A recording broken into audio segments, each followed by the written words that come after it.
আসসালামু আলাইকুম। আজ আমি আপনাদেরকে আর একটা বশীকরণ দিব। এইগুলা হচ্ছে কুফরি কালাম, বা এই বশীকরণটা হচ্ছে একটা কুফরি কালাম, খুবই খতরনাক, খুবই ভয়ঙ্কর।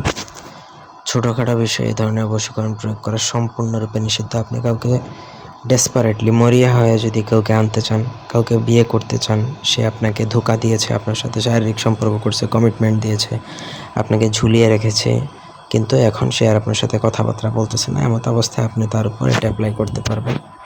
ছোটোখাটো কোনো বিষয়ে এটা কী করবেন না, প্রয়োগ করতে যাবেন না। পুরো ভিডিওটা প্রত্যেকে না টেনে শেষ পর্যন্ত দেখবেন।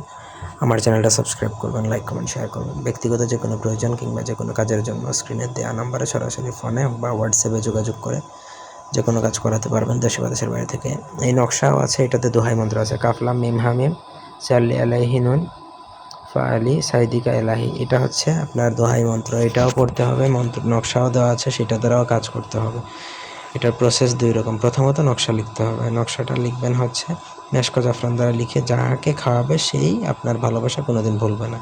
এখন সেটা কিভাবে লিখবেন? যে কোনো শনি বা মঙ্গলবার দিনে পাক পবিত্র হয়ে আপনাকে নকশাটা লিখবেন ভোজপাতার মধ্যে অরিজিনাল মেশক জাফরান কালি দ্বারা।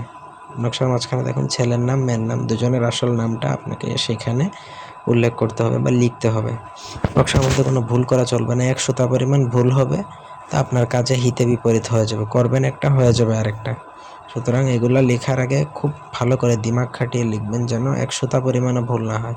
নকশা লেখার পরে সেই নকশার মধ্যে উপরে যে দোহাই মন্ত্রটা আমি একটু আগে পড়েছি, সেটা আপনাকে 21 বার পরে 21টা ফু দিবেন।